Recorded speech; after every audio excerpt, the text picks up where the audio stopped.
안녕하세요 여러분, 이리와비입니다.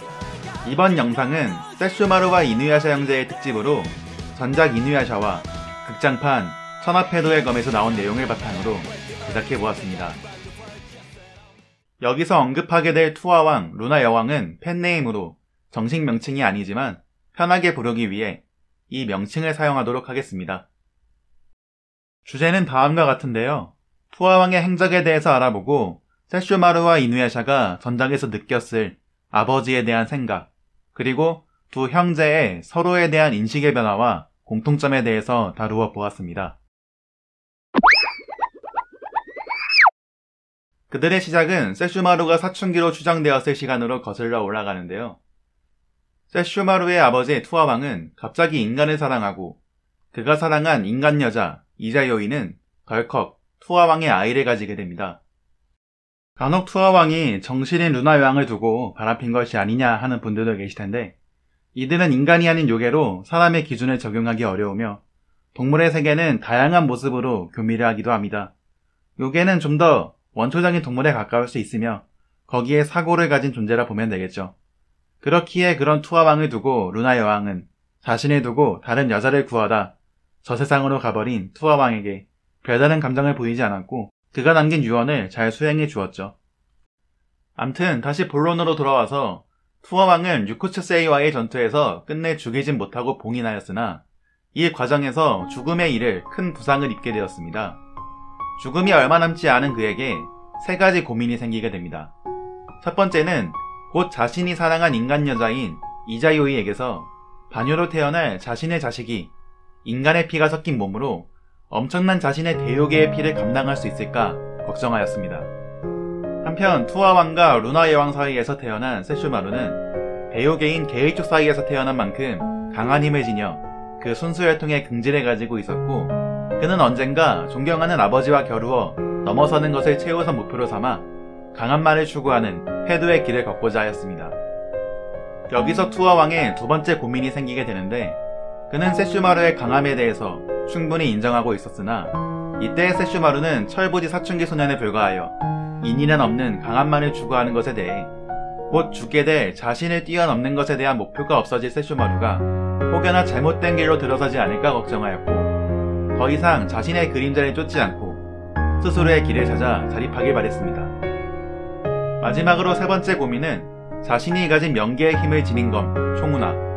총훈아는 강력한 힘을 가졌으나 자의식을 가진 검으로 미숙한 자가 검을 쥐면 검에게 마음을 뺏겨 조종당하는 검으로, 세슈마루는 이 검을 다룰 힘이 있었으나 마음이 성장하지 못한 세슈마루에게 맡긴다면 이 세상에 잘못된 결과를 초래할 것을 염려하여 이 검에 대한 처분을 어떻게 할지 걱정하였습니다. 투아왕은 이 세 가지 고민에 대해서 성장할 세슈마루를 믿고 한 가지 계획을 세우게 되는데요. 그는 자신과 오랫동안 함께한 묘가와 토토사이에게 유언을 남깁니다. 그 유언의 내용은 강한만을 추구한 세슈마루에겐 자신의 송곳니를 통해 만든 세슈마루가 원한 검이었던 철수야가 아닌 철수야에서 떼어낸 한 번이 들러 천의 생명을 살릴 수 있는 누군가를 돕기 위한 검, 선생아에 미완성 기술 명도잔의 팔을 숨겨두어 물려주고, 이누야샤에겐 한 번이 들러 100의 목숨을 없애는 베는 검, 철수야를 물려주라는 것이었고, 총훈아에 대해선 어떤 유언도 남기지 않습니다. 그리고 철수야를 흑진주 안에 자신의 무덤과 함께 안치시켜 이누야샤의 눈에 봉인하였고, 천생아를 물려준 것에 독이 오를 세슈마루가 이 검을 찾게 만들어 언젠가 두 형제가 필연적으로 만나게 할 큰 그림을 짜내었죠. 그는 이 유언을 뒤로 요괴의 아이를 낳아 인간들로부터 핍박받는 이자요이를 구하기 위해 얼마 남지 않은 생명을 태우며 구하러 갔고, 태어난 아이를 구하며 이누야샤라는 이름을 지어주게 됩니다. 그렇게 투아왕은 죽음을 맞이하고 이누야샤의 탄생일은 그의 기일이 되었죠. 세슈마루는 처음 아버지의 의도를 몰라 고민하며 방황하였고, 철수야를 이누야샤에게 물려준 것에 자신이 아버지로부터 인정받지 못했다 여겨 이누야샤에게 열등감과 분노를 느끼게 되었으나, 한 인간 소녀를 만나게 되면서 패도만을 추구하던 그가 측은지심을 깨우쳐 그의 삶이 변화하기 시작하였습니다.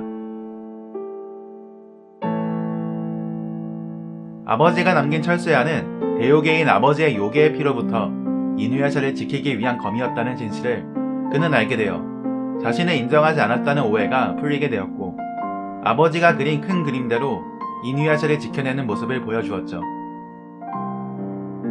마지막으로 자신에게 소중한 링의 목숨을 잃을 위기까지 겪어가며 겨우 얻은 면도자늘팔을 이누야샤에게 넘겨주어 아버지의 유품 철수야의 미련을 버리는 것으로 자신이 쫓던 아버지의 그림자에서 벗어나 대요괴로 자립해 투화왕을 넘어서게 되었습니다.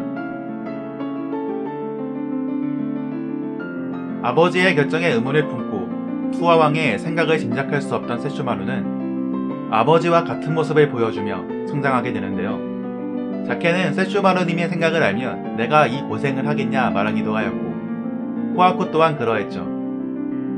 야샤이메를 보는 우리들의 마음도 그랬고요. 마지막에 폭스아를 바라보며 생각에 잠긴 그의 모습에서 아버지에 대한 그의 생각을 짐작해 볼 수 있겠네요. 이누야샤는 그가 태어난 날이 아버지의 기일이기에 어머니와 둘이서 지냈고, 이자요이는 인간과 요괴도 아닌 존재로 살아갈 이누야샤가 가여워 눈물을 보이기도 하였습니다. 결국 어머니 이자요이는 지병으로 죽고, 이누야샤는 어머니의 유품인 불지의 옷과 조개 연재를 가지고 혼자 살아가게 되었죠. 그리고 인간에 속해 살아갈 수도 없고 요괴로부터도 무시당하며 사는 불행한 인생을 살며, 이것이 트라우마가 되었고 누구도 믿지 않는 비뚤어진 성격을 가지게 되었습니다.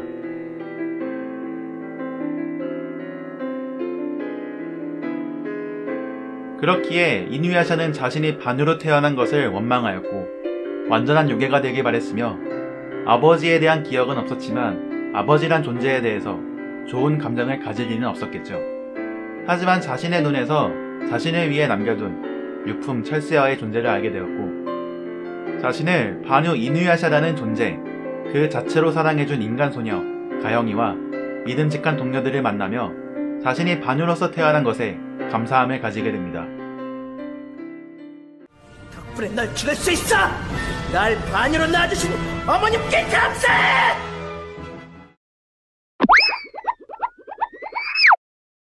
세슈마루 이누야샤 형제는 작중 초반 많이 다투었는데, 세슈마루는 이누야샤가 반유라서 존경하던 아버지의 유일한 오점이라 생각하였고, 이누야샤가 원해서 그런 것은 아니지만 모자를 구하기 위해 아버지가 죽게 된 것, 그리고 아버지의 인정이라 할 수 있는 철수야를 이누야샤가 물려받은 것,